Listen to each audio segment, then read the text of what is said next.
Olá, graça e paz. Hoje nós veremos a terceira parte do nosso estudo Como lidar com o sofrimento, tendo como modelo a vida e a paixão de Jesus Cristo. No capítulo 12, versículo 22 do Evangelho de Jesus Cristo segundo Mateus, lemos que é trazido a Cristo um homem endemoniado, cego e mudo, e Jesus o cura. O povo se admirava, mas os fariseus, mais uma vez, o acusam de estar sendo usado por Beelzebu. Jesus conhece os pensamentos deles, diz aos fariseus que o curou pelo Espírito de Deus e afirma que lhes é chegado o reino de Deus. Fala sobre o pecado de blasfêmia contra o Espírito Santo, chama os fariseus de raça de víboras e diz que nós daremos conta no dia do juízo por toda palavra frívola, ou seja, fútil, ou seja, inútil, insignificante, que proferirmos. Um outro episódio na vida de Jesus marcante é que ele, ao saber da morte de João Batista, ele se retira num barco para um lugar deserto, à parte. Acredito eu que para lamentar a dor de perder um ente querido. Só que Jesus, ele praticamente não tinha descanso. O povo fica sabendo que ele vai para esse lugar e o segue por terra. Quando Jesus desembarca lá naquele lugar que ele havia se retirado para ficar à parte, ele vê uma multidão ao seu redor e se compadece dela como ovelhas que não têm pastor. O que é que Jesus faz? Ele cura todos os enfermos que ali estão. E ao cair da tarde, o povo com fome, e por ser um lugar muito deserto, os discípulos pedem para Jesus despedir a multidão, para que pudesse comprar algo para comer nas aldeias. Jesus, porém, diz que não, e pede aos discípulos para eles mesmos darem de comer ao povo. E os discípulos disseram, nós não temos comida aqui. Jesus pergunta, o que é que vocês têm? E aí eles dizem que tem 5 pães e 2 peixes. E Jesus faz o primeiro milagre de multiplicação de pães e peixes. E ele multiplica 5 pães e 2 peixes e alimenta 5.000 homens, fora mulheres e crianças. Muitas vezes em nossa vida, nos momentos mais tristes e nos quais nos sentimos mais fracos e necessitados, Deus nos manda outros ainda mais fragilizados para ajudarmos, curarmos e alimentarmos. Às vezes que são tantas vezes, não temos condição nem fé para fazê-lo, mas Jesus pode fazer um milagre. Confiemos sempre no nosso Senhor. Logo após esse momento, já no início da noite, Jesus compeliu os seus discípulos a embarcarem, somente eles, e irem para o outro lado enquanto despedia a multidão. Veja, Jesus já havia se retirado para orar, ele não tem esse momento à parte, a sós, o povo vem, ele cura, ele multiplica os pães. Quando termina isso, está no começo da noite, Jesus manda os discípulos pegarem o barco e irem para o outro lado. Só então, Jesus sobe ao monte e vai orar sozinho.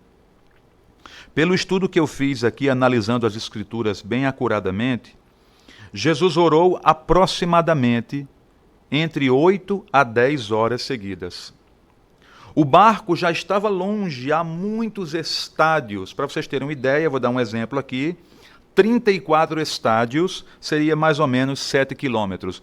A Bíblia diz que o barco estava a muitos estádios, a gente não sabe quantos, mas aí a gente está fazendo só essa média aí para vocês terem uma ideia. A Bíblia diz que o vento era forte, contrário, e o barco era açoitado pelas ondas. E na 4ª vigília da noite, o que é que isso quer dizer? Entre 3 e 6 da manhã, é que Jesus vai ao encontro deles. Então a gente faz o cálculo aí, mais ou menos, de 6 da noite e o finalzinho o início da noite, até 3:06 da manhã é que Jesus vai ao encontro deles. E ele vai de uma forma muito interessante. Ele vai andando por sobre as águas. Pedro olha aquela cena, eles acham que é um fantasma, Jesus se revela para eles, Pedro diz, Senhor, se és tu, me manda andar contigo. E Pedro anda sobre as águas, e quando Jesus entra no barco, cessam-se os ventos e as vagas procelosas se aquietam, ou seja, aquelas ondas raivosas se aquietam. Aleluia! Esse é o nosso Jesus. Quando eles chegam em Genezaré, nós estamos já no capítulo 14 de Mateus, versículo 34, Jesus ainda não consegue ter descanso. O povo o reconhece. Quando eles desembarcam, o povo o reconhece. E logo lhes são trazidos todos os enfermos que clamavam poder tocar apenas nas suas vestes. E todos que faziam isso eram curados. Jesus nos ensina uma coisa aqui muito importante. É que na hora da dor e da perda, nosso remédio é orar a Deus de todo o nosso coração, à parte e em secreto. Também aprendemos com Ele que Ele pode nos fazer superar todas as barreiras. Pedro andando sobre as águas. Que podemos nele ter fé. E que somente Ele pode acalmar as tempestades da nossa vida e curar toda e qualquer enfermidade, desde que seja do seu querer. Após esse momento de cura, eles vão comer. E enquanto estão comendo, vêm de Jerusalém alguns, entre aspas, benditos fariseus e escribas. Eles vêm questionar Jesus sobre o porquê de seus discípulos não lavarem as mãos enquanto comiam. Já pensou? E assim estariam desrespeitando a tradição dos anciãos. E como é que Jesus reage diante dessa situação? Jesus os rebate com a palavra e lhes mostra que não importa honrar a Deus apenas com os lábios, mas ter o coração longe dele. Desse modo, seria adoração em vão e ensino baseado em preceitos meramente humanos. Jesus chama a multidão e diz que não é o que entra pela boca que contamina o homem, mas o que sai dela, ou seja, do coração. E o que é que sai do coração que contamina o homem?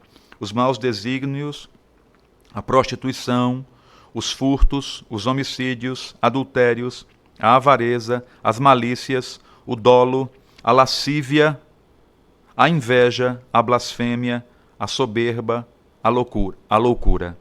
Todos esses males vêm de dentro e contaminam o homem. Jesus mais uma vez chama os fariseus de cegos e guias de cegos de plantas que Deus não plantou. É importante conhecer a palavra para poder argumentar em certas ocasiões difíceis. Conhecendo a palavra de Deus em humildade e amor, teremos um coração cheio de suas dádivas. E são essas coisas que sairão dos nossos lábios, abençoando aos que nos rodeiam. Não queiramos jamais ter comportamento hipócrita e acusador.